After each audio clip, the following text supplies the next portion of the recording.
Good evening, everyone. So today we'll be discussing a small chapter about implantology. We won't go too deep into this topic. We will just talk about the basics which are involved in the concept of implantology. So I'm going to be discussing this from both a clinical point of view as well as from a Neet point of view, just so that you are all aware of the entire idea which is involved with regards to placement of the implant as well as the prosthetic options which are available to you. So when I'm going to discuss the basics of implantology, I'm really first talking about the materials. So basically from a Neet point of view, we don't go too much deep, but it's important you know about the materials, you know about the different components, the placement of the implant, the different procedures involved, as well as the failures which we undergo in an implant procedure. So I'm going to discuss all of this just to give all of you an idea from a Neet perspective as well as from a clinical scenario. I know we are all in a pandemic situation right now, so I also hope that all of you are pretty safe. All right, so when we go into the topic of implantology, what is of prime importance is first the surgical aspect, that is the placement of the implants, followed by the prosthetic aspect. Now, failure can occur either in the surgical or the prosthetic, which is why it's very imperative that we do our best with regards to our knowledge on both these topics. Okay, so whenever we are talking about a basic concept of an implant, we know it is just like a small screw surface, right? Which is placed into the jawbone so that we can obtain good retention from the surface. Now, the question is, where do I go for an implant and where do I go for a bridge? So, we all have discussed FPD before. We know that whenever we are going to be preparing or be providing a 3 unit bridge, we have to prepare the tooth on either side of the pontic area. Okay. So whenever you have younger patients, you do not feel like you have to cut or trim vital tooth, then an implant is always a better option. This is most of it true in case of younger patients. Also in case of distal extensions. Now you cannot, the only option in case of distal extension would be either going for a semi-precision or going for an RPD. Now, if the patient is adamant that he wants a fixed prosthesis, in such a scenario, you have to provide an implant and only then can you give a fixed, or else you can only give a removable in case of a distal extension scenario. Also, patients who have lost all their teeth, right? Full mouth. In such cases, your only option is a complete denture. So if you do not want to give a complete denture, you want again the patient wants a fixed prosthesis, you can give multiple implants and hence provide the patient with a better alternative or a fixed alternative. So this is where treatment planning becomes so important. You have to make a call, where am I going to give an implant? Where am I going to give a bridge? The economic reasons, the position of the abutment teeth, and also the condition of the abutment teeth, all of them make a major factor. Okay. Without a doubt, the implant is always a better option compared to your bridges. Okay. So whenever I'm talking about an implant, you have to understand that this is not one unit. Okay. The first unit is the implant itself. So what do is we place the implant into good bone and wait for it to heal. Okay. So this could be anything between 3 to 6 months. So once you're placing the implant, we wait for 3 to 6 months. This is called as delayed loading. Sometimes the bone is very good, like it's a perfect bone, especially in your anterior situations. In such cases, we do something called immediate loading. That is usually done within 2 to 3 weeks, not months, weeks. So this is called as immediate loading. 3 to 6 months is referred to as delayed loading. Now, what do we mean by loading? Loading is when we are going to place a crown on top of the implant surface. Why is it referred to as loading is because for so much time, the implant does not get any kind of functional forces. You can see the implant is hid under the gum. Okay. So the implant is not going to be exposed to many functional forces. The time we place a crown on top of the implant, only then it is going to be exposed to functional forces, which is what is called as functional loading. Okay.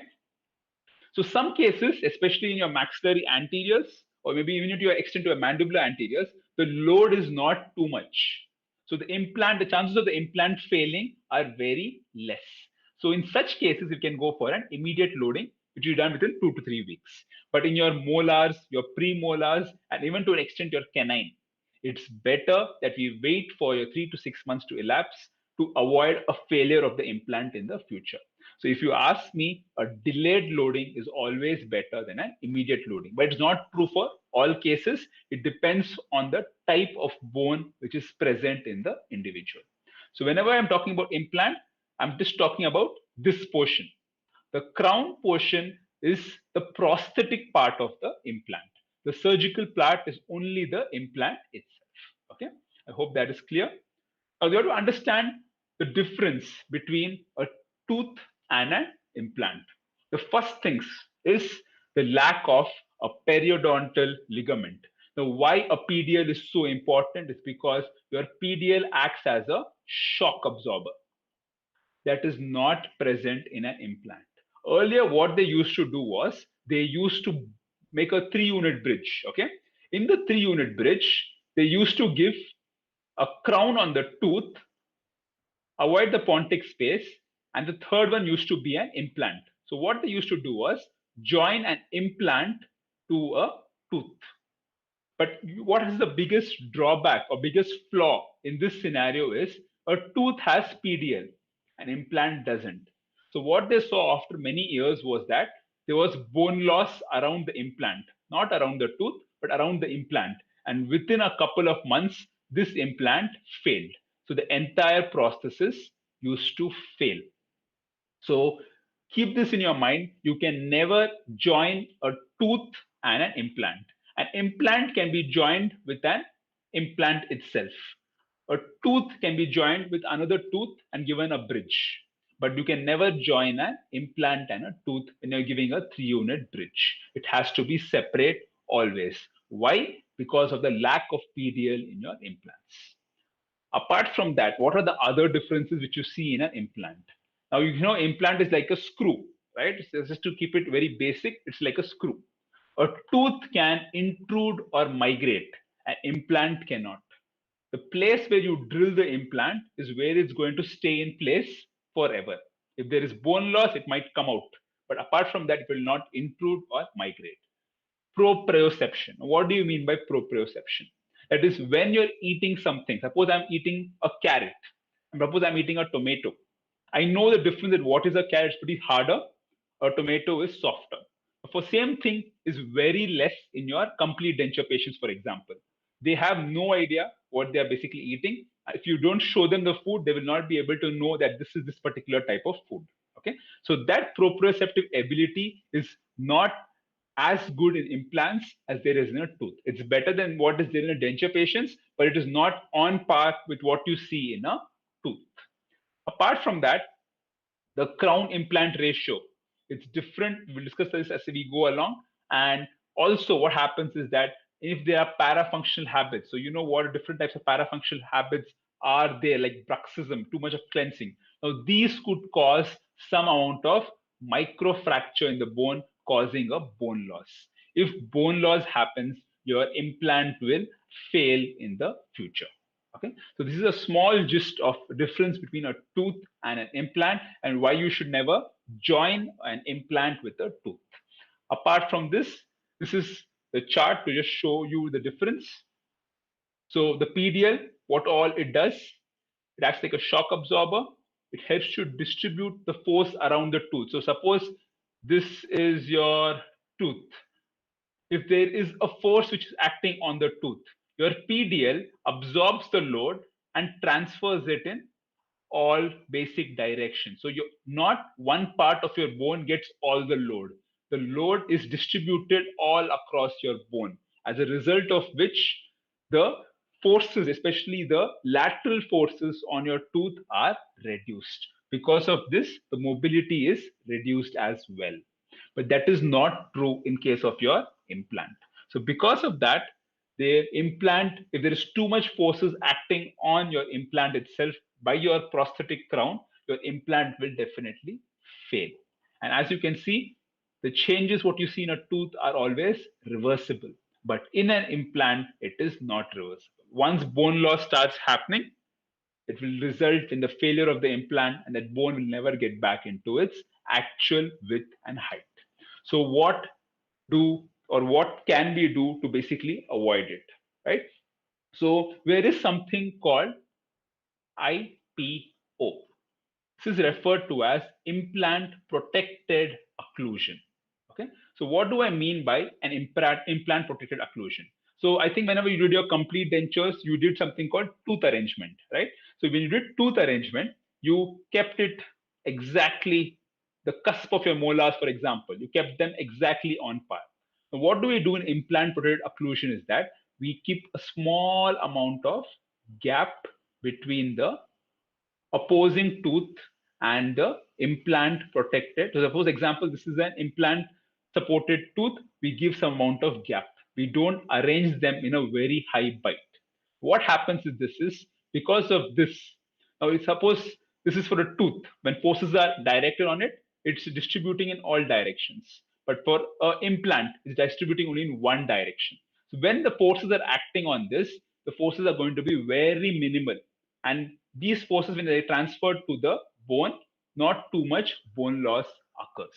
Okay, so this is a small concept. What we do, your labs already do it when you give them a case, but just keep this in mind. It's referred to as implant protected occlusion, which you do it only for a implant prosthetics at all, not for your teeth. Okay, so different implants are there. Now, this was a question which was asked in one of your needs as well. This is good also to know from a general point of view. Basically, we have four implant designs. Okay, nothing more than that. This is one endosteal. We have subperiosteal, transosteal, and intramucosal. Okay, now I'm going to go into just a small idea of what all of them are. Endosteal implant is what we've been discussing so far. So if we have a bone, right, the endosteal implant is placed inside the bone, and the the top portion of your implant is actually covered by your gum layer. So basically, it is at the level of the crest of your bone. It is not above, not too below. It is exactly at the level of your crestal bone. Slightly, maybe 2 to 3 millimeters can be held below. That is your endosteal implant. In case of your subperiosteal implant, suppose this is your bone, it is usually placed above the bone level, and very little bit is inside the crest of the bone. So most of its retention is obtained from the top portion. But as you can see, the biggest drawback of this is that very less dimension of the implant is inside the bone. So when this bone fails, this implant fails very easily. So this is not usually used unless we do not have enough of jawbone to deal with. Okay. The third one is the transosteal. Now, what happens in a transosteal implant is we place a bar of implant on the bottom, and from here, this implant or the screw originates. Okay. So if you can see over here, this is the bar. This is the bar, and we have two pillars coming out from here, which are the implants by themselves. So as you can see, this is slightly a more invasive procedure compared to an endosteal part of it, right? Because we have to push a nice metal framework at the bottom and then erect pillars, like how you bake a building, right? You put a layer of concrete as a base, and then you erect two pillars. That is the whole concept behind your transosteal. Also, this cannot be done for a maxilla, right? Because if you do this in a maxilla, you will hit your maxillary sinus. Because of that, it's not possible, as well as your dimensions in your maxillary bone is not good enough. So your transosteal cannot be usually done in all cases. In case of your intramucosal, most of the implant lies only on the gum. Okay, this is not used in prosthodontic treatments. It's usually used in case of your ortho or other options. So endosteal is the implant of choice, and about 95% of the implants what we do are your endosteal implants. There are different types. I'm not going to go into deep. There's the ramus, the root, and the blade. Root form is what we usually use. So if you're asked in Neet the type of implants what we basically use in dentistry, and you're given these options. Even if zygomatic or transosteal type of implants are also given as examples, always choose your endosteal implants. Okay, and your root form endosteal implants is the implant of choice. This is with regards to the types of implants. Now, I was talking earlier about how we decide about immediate loading and how do we decide about delayed loading. This is how you classify it. Okay. Now, this question has been asked repeatedly, and this is a very favorite question or go-to question. I don't know why the fixation with this question, but it's been asked quite a lot. Okay. Now, I just want you to understand it, don't mug it. Okay. Understand it, very simple, and you can answer any of this. So this is by classification by Mish, who's a very famous author of implant publications all over the world. He basically classified implants into 4 types: 1, 2, 3, and 4. Understand this. This is the best and this is the worst. Okay. This is with regards to how good the bone is and whether an implant is possible in such amount of bone. Okay. So if you have a D1 bone, okay, a D1 bone is like this. It has a nice, so what you want is you want more cortical bone. You want less amount of trabecular bone. Trabecular bone is very brittle. Okay. So you do not want a brittle bone. You want a nice base to place your implant. That is with your cortical bone. So just understand this. D1 implant has very good cortical and very less trabecular bone. Just understand this photo for example. So that is your best type of bone. But if you see your D4, right, it has a lot of trabecular bone, very less of cortical bone. That is why that is the worst type of bone available. So ideally speaking, how so what they wanted to do was they wanted to show that how if you feel the bone, how does it feel like? So that is why this is called as a tactile analog. So a D1 bone feels like oak wood. A D2 bone feels like pine or spruce wood. D3 balsa and D4 styrofoam. I remember quite some time back, this was a question in my Neet. I think I was asked the D3, which tactical analog you get, and one of the options was balsa, which was the correct answer. So you have to, don't think this is not important. You have to know the tactile analog with regards to your bone density. Okay. So remember this in the same form it is. So you can, what I used to basically do at that time was keep the acronym OSBS, right? So you have your oak, you have your spruce, you have your balsa, and you have your styrofoam. Okay, just don't confuse your styrofoam and your spruce wood.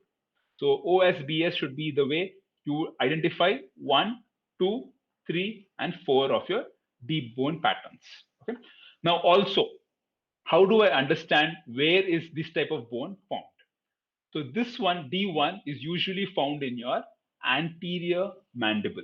So what you have to understand is your mandible is very good. It has an amazing amount of bone. The maxilla is not that great. Okay. So usually your 1 and 2 is usually confined to your mandible. Very rarely we see D1 type of bone in your maxilla. By rarely, I mean in my practicing career, I've seen it for like less than one case. Okay.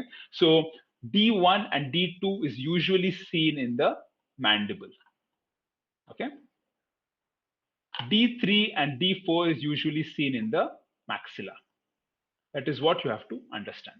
Okay. So when I say 1, it's usually seen in the anterior mandible. When I say 2, it is seen in the posterior mandible and very rarely in the anterior maxilla. Okay. D3 again is seen usually in the maxilla, in your anterior and your posterior, and very rarely it's seen in your posterior mandible. If the patient is diabetic, if the patient has a periodontal history, then you will see a D3 type of bone also in the posterior mandible. D4 is usually seen in your posterior maxilla. Now, why is this important? First, this determines the type of loading what you're going to do. Whether I'm going to do immediate loading or I'm going to do delayed loading. Why else it's important? It's important because this tells you whether you want to use something called a bone graft. Okay. So bone graft, as you all know, is something called an artificial bone. Because there is not enough bone in that area, your implant will fail. just to avoid the failure of the implant. After we place the implant in this type of bone, right, we surround the implant with bone graft. So that is an additional requirement to make sure the implant doesn't fail. Ideally, in D4 type of bone, we try to prevent placing an implant unless we see other factors. So that is what you have to understand with regards to bone density. Okay. I hope this is clear. I hope you do not have much doubts regarding this. You can just put in any doubts if you have to. I'll be happy to answer them. But this is why you have to understand bone density, not only from a Neet point of view, but also from your when you start in your practicing at this type. So when you how when you get to know about the bone density, how to decide whether I have to place an implant, whether I will have to be placing bone graft or not. Question is D4, will there be delayed loading? D4, yes. In most of the times, D4, you cannot do immediate loading come what may. Even D3 for that example. D3 and D4, you have to practice delayed loading. D1, you can do immediate loading. D2, I just play it safe. Even D2, I do delayed loading. I have never done immediate loading in a D2 case. In D1, I have very blindly gone and done immediate loading. But D2 to D4, I prefer going for a delayed loading. Okay. The description of a D2. The D2 has about 50% of cortical bone and 50% of trabecular bone. Okay, your your D3 has 75% of trabecular bone and 25% of cortical bone. Your D4 has 90% of trabecular bone, only 10% of cortical bone. Okay, it looks like a white spine or a spruce root, which is usually seen in your posterior mandible and you may be sometimes in your anterior maxilla. But even then, it's better to do a delayed loading for your D2 bone, right? I hope that's clear. This is with regards to bone density. Now, your question will be, how will I know what my patient's bone density is, right? How do I come to know what is D1, what is D2, why D2 can't be used for immediate loading?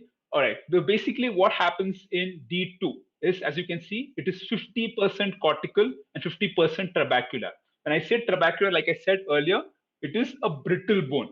So your implant will be half in your trabecular bone and the other half in your cortical bone. So you will get very good resistance from this, but you will not get resistance from your trabecular bone.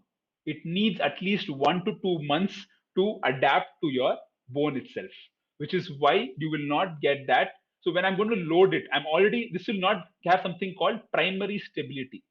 What do I mean by primary stability? When I torque an implant, it gives me a reading that this is how stable it is. In a D2, you do not get that level.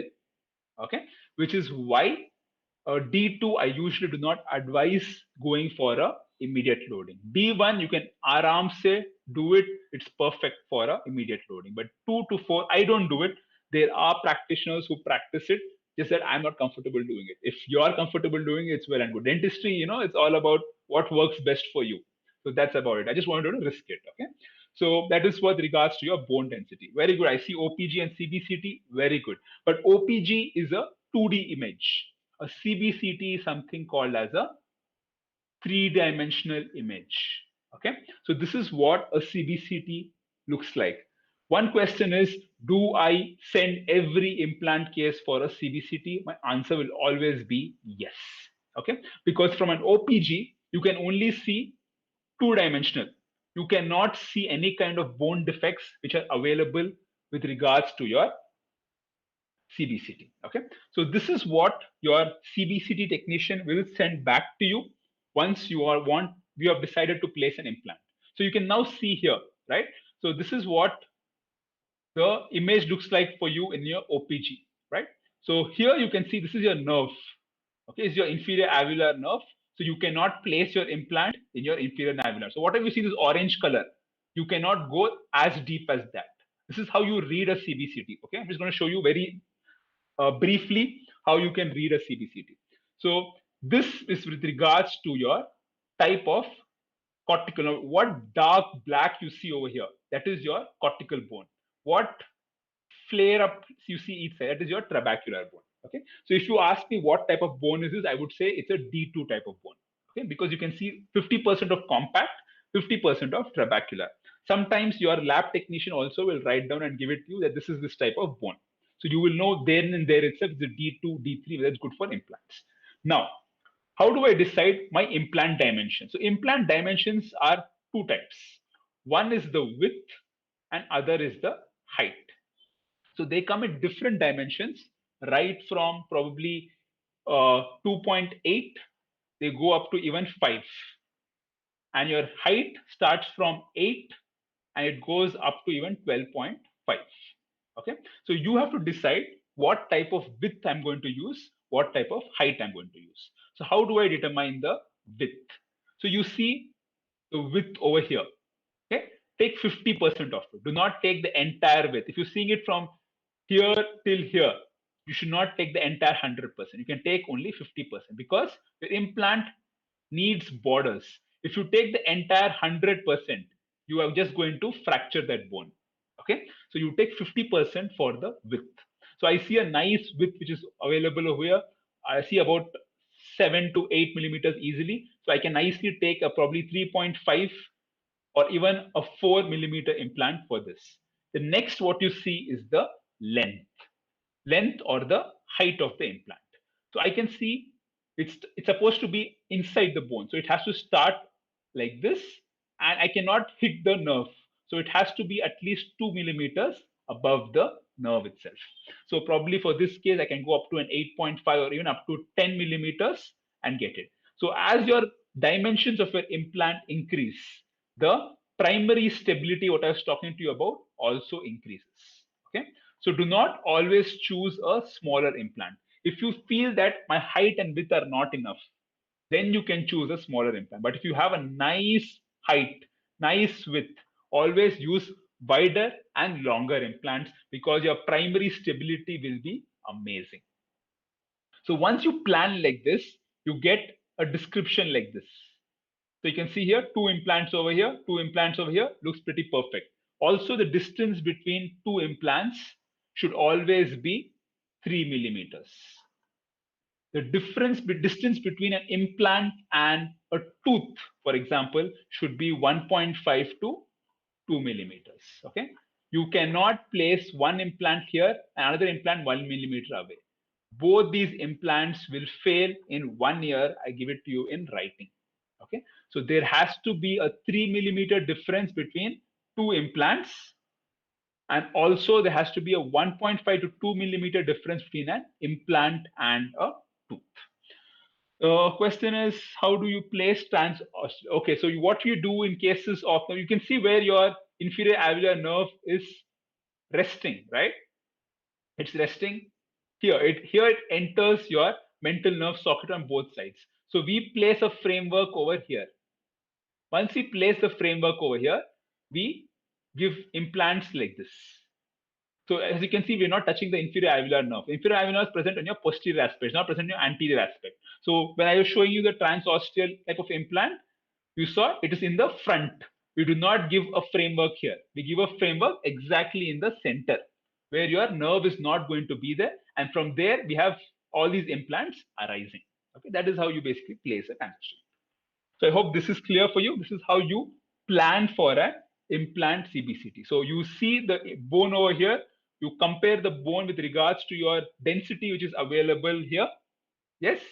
And then you plan an implant. So for example, this case, okay. So you know your inferior alveolar nerve is here. I cannot perforate my inferior alveolar nerve. This is a case which we had done. So distance between these two has to be 1.5. Distance between the two implants have to be at least 3 millimeters. Okay. So always place your implant according to your opposing dentition as well. That is how you restore it, because the bite has to be perfect, or else the forces will travel in different directions. Okay. So as you can see here, 3 implants, well placed, well equidistant from each other, and you can give a prosthesis. The other alternative is not to place a second implant and give a bridge from this implant to this implant. So like I said, you can always join implants. You cannot join an implant to a tooth. That is the basics which I want you to understand. Okay, so I hope this is so far clear. We have not gone too much in deep. We have basically just discussed about your CBCT and your planning of your implants. Okay, now I'm going to go into the surgical technique. Please stay with me here. It will be slightly difficult, but I'm going to make it as simple as possible for you. All right. So this is a surgical aspect. I'm not going to go too much in deep into this. So what we do in a surgical aspect is simple. This what you see here is bone. Okay. This is bone after we reflected the flap. How do we reflect the flap? We take a nice BP blade 12 sharp, cut the gum, and we reflect one on this side, one on the other side. Why? Because it should be easy during suturing for us. So this is a small flap. Okay. So this is referred to as a traditional open flap surgery. Now you can see the bone directly, right? When you can see the bone directly, you can easily drill your implants perfectly as possible.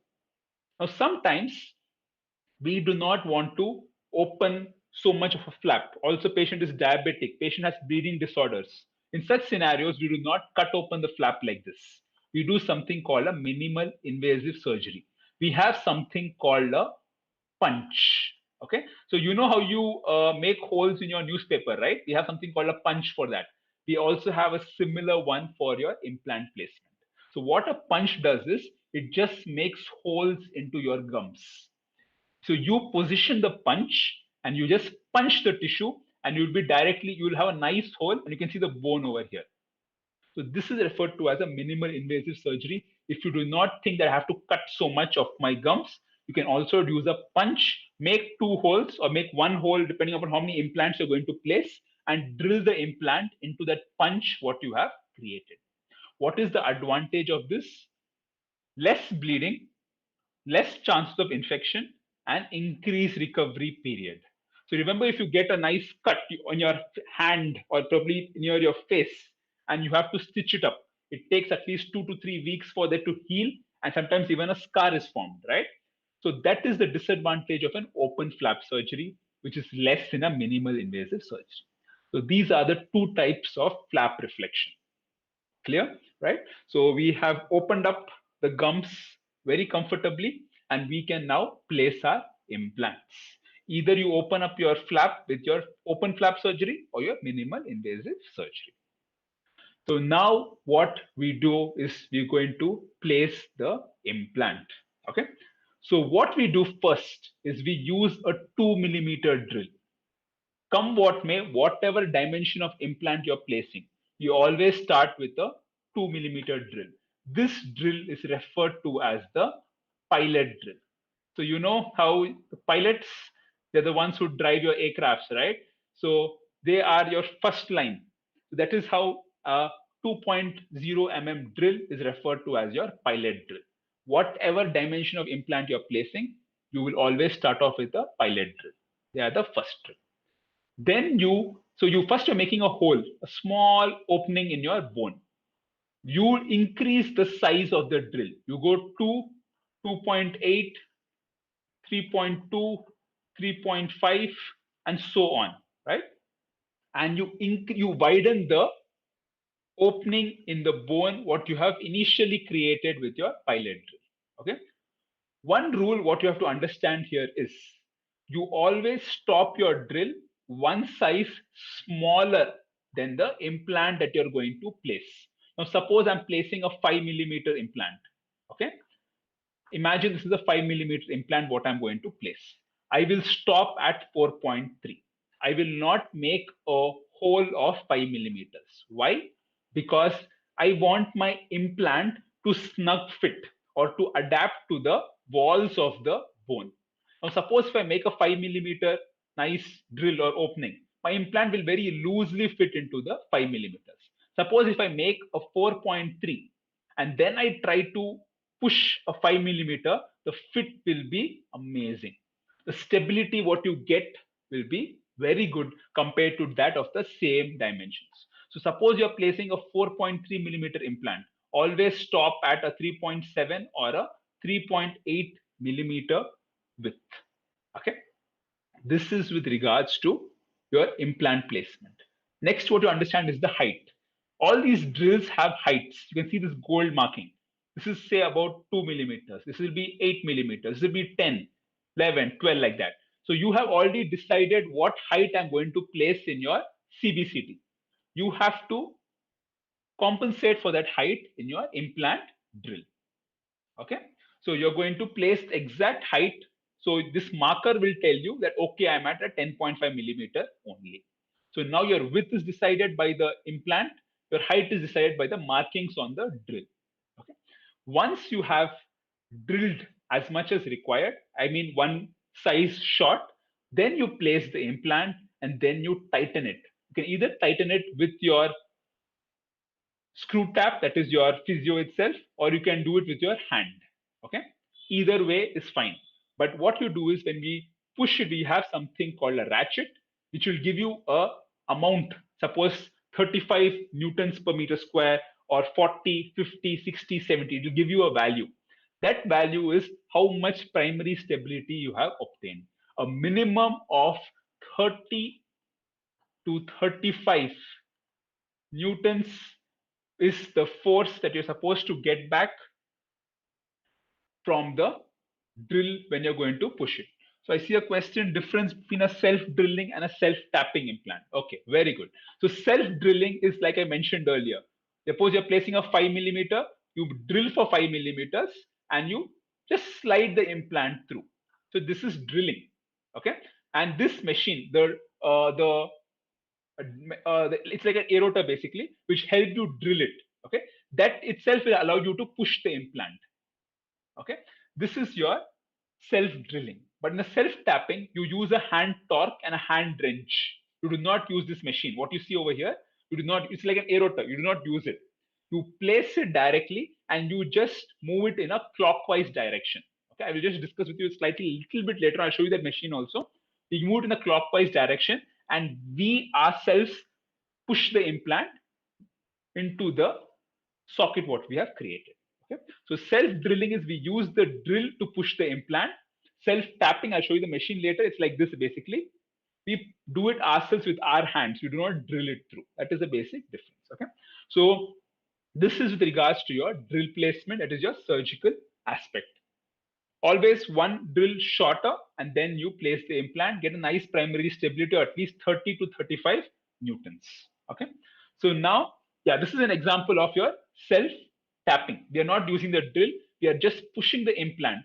When we make sure that the head of the implant lies at the crest, okay, or is slightly 1 to 2 millimeters below the crest. It should never be above it. Because what happens is that once we place the implant, after we place the implant, there will be some amount of bone loss. So if you're going to place it 2 millimeters above your crest, the bone loss, what is seen, will be about 4 millimeters. And then your bone will definitely, your implant will definitely fail. Okay. So this is your self-tapping. You place, you screw the implant into the socket what you have created, right? You make sure it's at the crest, and then we place something called a cover screw. Okay. We place something called a cover screw. So this cover screw is a small screw-like area which goes and sits into your implant. It is just to make sure that the gum does not grow into your implant. If you leave your implant open, the gum will grow into the implant and then you will not be able to join anything. So we place our cover screw. But the rule is cover screw is only placed if you're going to do delayed type of loading. If you're going to do immediate loading, we place something called a healing screw. We do not place a cover screw, we place a healing screw. Okay, so that is what you have to keep in mind. If you're doing immediate loading, place a healing screw. If you're doing delayed loading, place a cover screw. I hope that is understanding to you. Yes. So we basically discussed the surgical part. You have drilled, you made a hole, you're placing the implant. After you placing the implant, you're either placing a cover screw or a healing screw, right? I hope this is understanding to everybody. Any doubts you can ask me, right? Yes. So this is what is a difference between a self-drilling and a self-tapping. So this is basically a drill, all right? After you have placed a drill, the implant also you're going to join it to the drill and push it into the hole what you have created.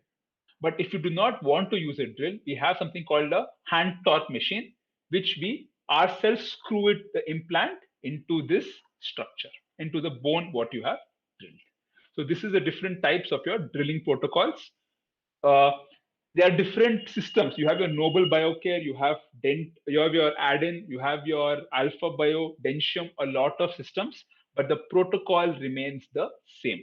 Nothing changes, just the dimensions of your drill, the dimensions of your implants, they change, but the protocol remains the same. What do we do if gum grows inside the implant? Yeah, okay, very good question. Okay, so if suppose you have an implant here, right, and gum has grown inside this, then you will have to cut the entire thing off. So again, what you're doing is basically using your pilot drill and cutting off all that gum. That is a very cumbersome procedure, and it's a very difficult procedure to get all of the gum out. Okay, so the best way to do it is place a cover screw and tighten it as much as possible so gum doesn't grow. If it grows, wait for 6 months till the implant achieves your stability. Use your pilot drill. You need 2 millimeters. You can see how thin it is, right? Push it inside and remove the gum out. Basically, you have to cut out the gum. If you do not cut out the gum, your further components of your implants will not fit into the screw itself. Okay, that is your thing. Good doubt, very good doubt. Okay, now we have placed the implant into the bone, right? Place into the bone. Now we wait for it to basically heal. Okay, so this procedure in which we are place the implant, you want to doubt between a cover screw and healing screw? Okay. I will show you the healing screw a bit later on. This is a cover screw. The cover screw is very small. Okay. This cover screw will be at the level of the crest. A healing screw will be above the level of the crest. It will be slightly bigger than the cover screw. Why? What a healing screw does is that it makes the gums heal according to the screw what you're placing. And a cover screw, it does not do that. Okay. So a cover screw we usually use for delayed loading, that is up to 3 to 6 months. A healing screw, we're doing immediate loading. Suppose you're going to place the cap in probably 1 to 2 weeks. You want the gum to grow according to the screw. Okay. If we do not place the healing screw, the gum will not grow. There will be a gap between the cap what you're going to give and the implant. Okay. To avoid that the gap, we are placing a healing screw. I'll be just showing it to you a bit later on. You'll understand much better that time. I will not go too much into. Just understand that cover screw is smaller, healing screw is bigger. Cover is done during delayed loading and healing during immediate. I have a couple of other photographs to understand it better when I explain to that. Are there something called short and ultra short? Yes, there are short and ultra short implants. So what they mean by short is that the length of the implants. Okay, suppose this is an implant of about 10 millimeters. Your short implants are available for 5 millimeters. Okay, 5 to 6 basically. But what happens in 5 to 6 is that the width has to increase. So you have to place a 5 millimeter. This is the height. This is not the width. So you have to place a 5 millimeter wide implant to compensate for the length. Okay. The only problem with short and ultra short is that the loading should always be delayed, and also the failure rate in short implants is seen way too much. Okay, so because what happens is now you have a 10 millimeter implant, so that your retention is increasing. If you place a 5 millimeter implant, your retention is reduced by up to 50%. Okay, so wherever possible, we try to use longer implants. Where can I use a short implant? Where there is a lot of bone loss seen. Patients with diabetic with a lot of periodontal history, a lot of bone loss is seen. In such cases, I am forced to use a short and ultra short implant. But come what may, please prefer a long tapered implant compared to a short implant. Okay, very good question. They are there, but I will not recommend it unless it is necessary. Okay. So yeah, I will just go through it very fast. I don't believe in theory that much, but yeah, you should know what osseointegration is, right? It's basically a connection between the bone and the surface. Okay. But what basically happens in osseointegration is you have something called hydroxyapatite, which is coated on your surface of your implants. It's already coated. Okay. Why is this? Because there is something called bioactive materials. Okay. Oxyapatite is an example of a bioactive material. What do I mean by bioactive is that it tells the body that I am on your side, please join with me. Okay, that is a bioactive. Okay, so this is why a bioactive material is so advantageous. I'll just clear the doubt just a bit after I discuss this. Yeah, so what happens is this is in your first day in 24 hours once you place an implant. Okay, so what you have to understand is an implant is a foreign material. Okay, like any foreign material, the body thinks of any material as an infection, so it will send all its inflammatory markers to tackle that infection. Okay, so on the first, now I want you to understand this from a Neet point of view. Okay, because this has been asked in Neet. Osteointegration is a very important topic with regards to Neet and also from a clinical scenario. So what happens in 24 hours is we see erythrocytes, macrophages, and neutrophils attacking your implant. Okay, so this is referred to as a inflammatory response. This is stage 1. All of them attack the implant, but then they realize that because of the hydroxyapatite coating, and this material, the implant is usually made of titanium, which is a biomimetic material. Then the inflammatory markers realize, oh, this could be a part of our body. Okay, and they do not in any way destroy much of the implant surface because it's coated with hydroxyapatite. So this is happens in 24 hours.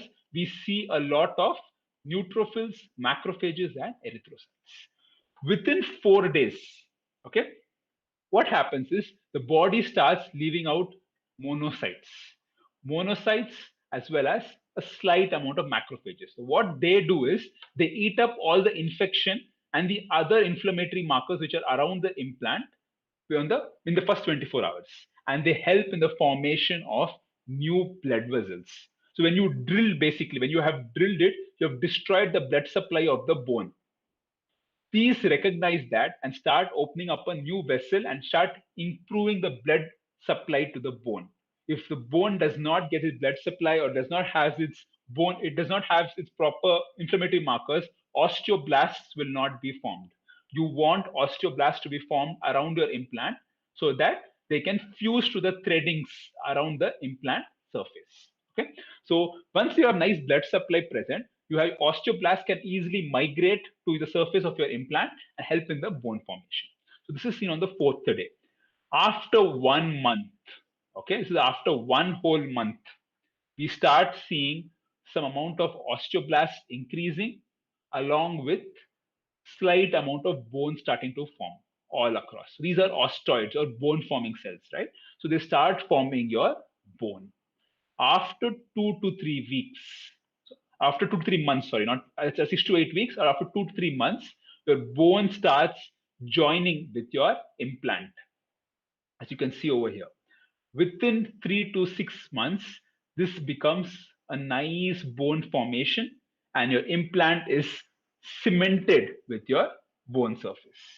Okay. Now the questions I'll just discuss slowly. Okay. First question: both primary and secondary stability is needed for success, wherein primary stability achieved at time of surgical placement and the second. Okay, yes. So yes, both primary and secondary stability is required.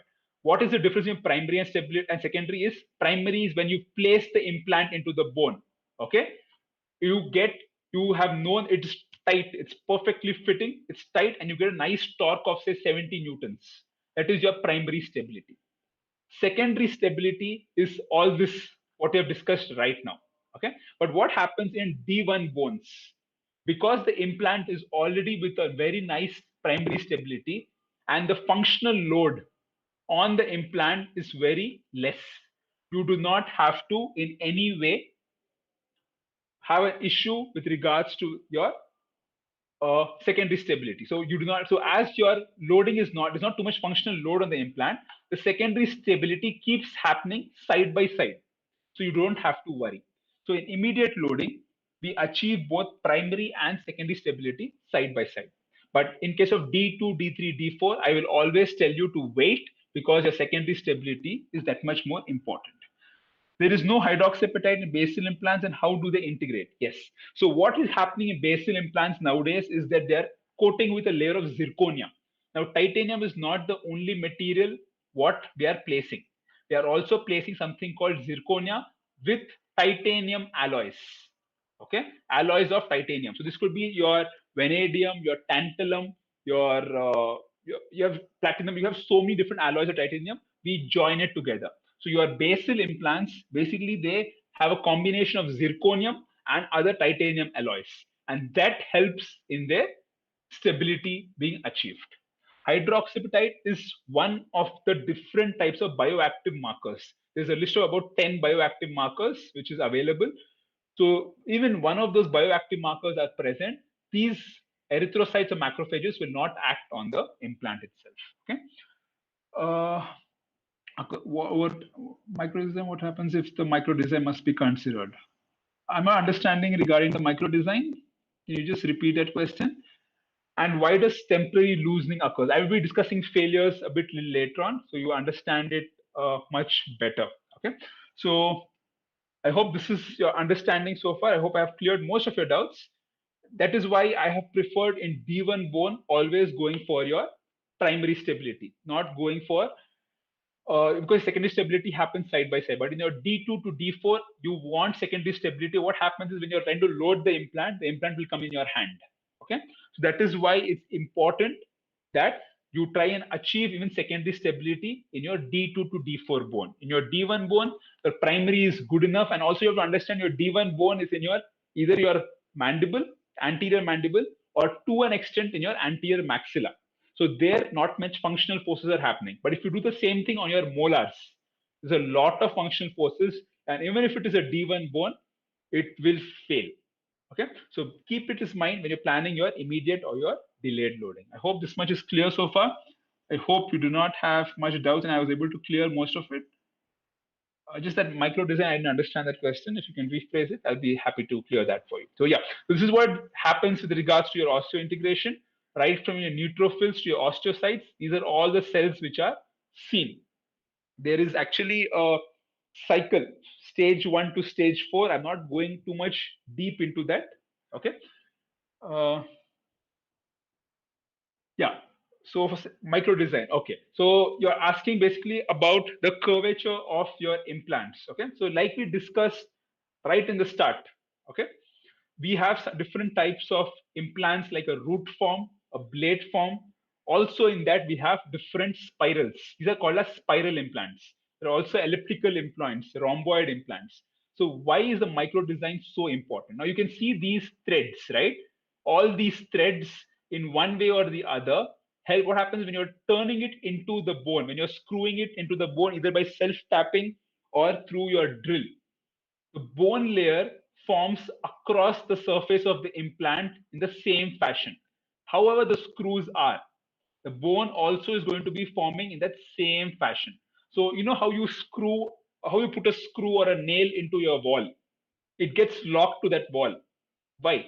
It's because of these curvatures or these designs, it gets interlocked. Okay. That is why your micro design is that much more important. Now, suppose this was plain, so just flat. It will not lock to any portion of the bone, right? It will be just like this. It will not lock to the bone. That is why your design portion is that much more important with regards to your surface. Also, now you have to understand that a lot of factors with regards to stability. Design is one of them, the material is the other, and the third is the coating of the material. So if you do not have even hydroxyapatite, it's still okay. You can still sort it out with your zirconia and your alloys.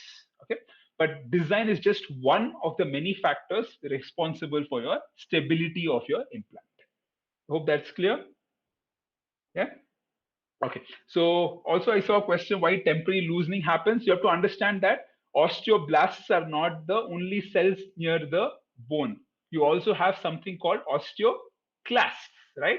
So you must have read when you read your bone morphology, one forms bone, one removes bone, right? So that also works at the same time. But it's why temporary loosening happens in the surface of the implant, just that the osteoblasts increase in number, and if there is no infection present, the number of osteoblast cells are more than your osteoclast, and they help in forming bone much better and achieving the stability what is required. Okay, I hope this much is clear for you. Do not break your heads over there. It is not rocket science. It's very simple. It's just like your inflammation mechanism. Okay. This is with regards to the surgical phase so far. And this is regards to your prosthetic phase. So once you have finished your delayed loading, you finished about 3 to 6 months. Okay, what we do is we remove the cover screw and we place something called an abutment. Now, abutment is a connection between the implant and the crown. Okay, so this is what you have to understand with regards to abutments. These are a connection between the implant and the crown. So you can see the cross section of an abutment. It is the same cross section as that of your implant. So it goes, you can see the screw, right? This screw goes into your surface of your implant. It goes completely inside and it bonds to the implant itself. So, for example, this is with regards to once we remove the cover screw, we are placing the abutments, right? And we can take an impression with regards to your abutments as well. I see another question. Can bone grow through from the implant root if a hole is placed in the root component? What is going to happen in such a way is that it's going to cause an infection. It is not so. Even if you're going to have an implant like this and you create a hole over there, right? So this is becomes something like a seating groove, right? In case of your tooth preparation, bone is not going to exactly go and sit through this. It will not go like this at all. But this will get infected a lot faster because implant has to be a closed space. It cannot be an open space anywhere. That is why we leave it at the level of the crust and the gum covers it. An implant can never be open at any point of time. So what happens is the bone fuses it here. Even if you leave a hole over here, the bone will not grow in this fashion, like through the implant. It will not happen at all. And even if that happens, it will definitely cause infection later on and cause failure of the implant. So come what may, your implant has to always be a closed space. It can never be an open space. Okay. Counter seeking of the implant I'll be discussing by loading and impression taking. Yes, I'm going to discuss that as well. Just that I just seeing that we just finished the surgical phase right now. Please stay with me. I'll try to finish as fast as possible. So this is with regards to your abutments. We screw the implants directly into the implant, the abutments directly into the implants what you have placed. Just 1 second.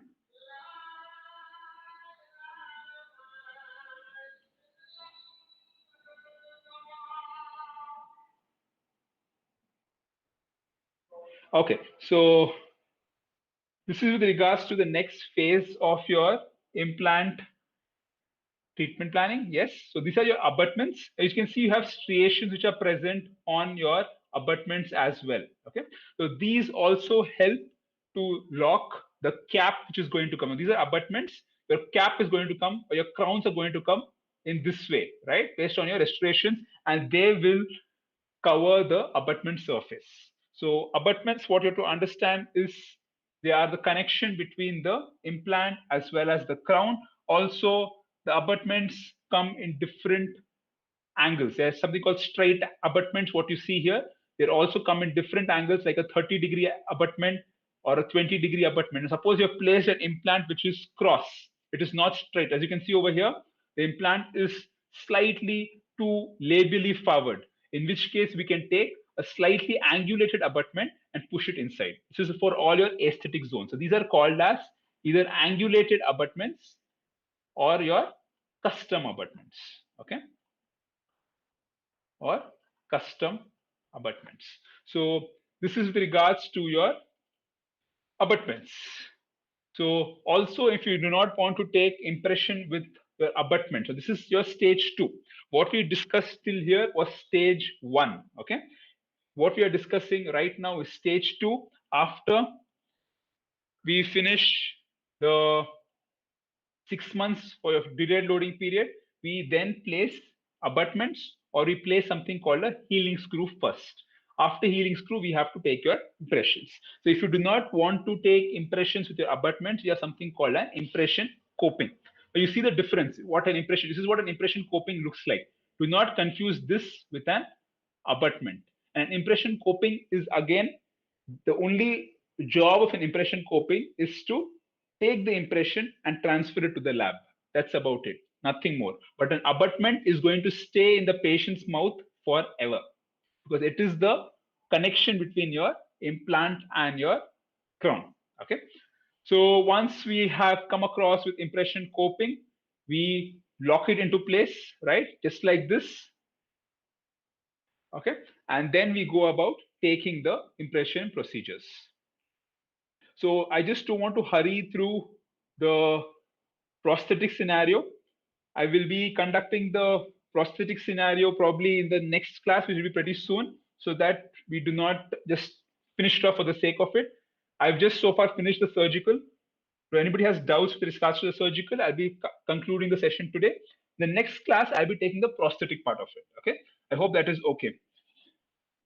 Peri-implant biological. Yes, yes. Okay, this is a good question. I have an MCQ on this. I'll take this in the next class. Okay, this is very important. Peri-implant biological width and how to decide it. I have an MCQ just for this. I'll just discuss this in the next class. Okay, so let me just finish the prosthetic part of it, and you understand it better with regards to your biological width. Any doubts with regards to your surgical scenario? What we have discussed so far? I will clear it and I'll just conclude the session. The next class, I'll be discussing prosthetic part of it and certain MCQs, which I feel all of you should know. So please join me for that session as well. Any doubts? I'll clear anything with regards to the surgical part of it so far. The prosthetic, I'm going to definitely cover in the next class as well. Okay. All right. Yes. So thank you so much for all your doubts. Thank you so very much. I will keep any more doubts if you have with regards to your implants. I'll be happy to clear it in the next class as well, along with the prosthetic part. Okay.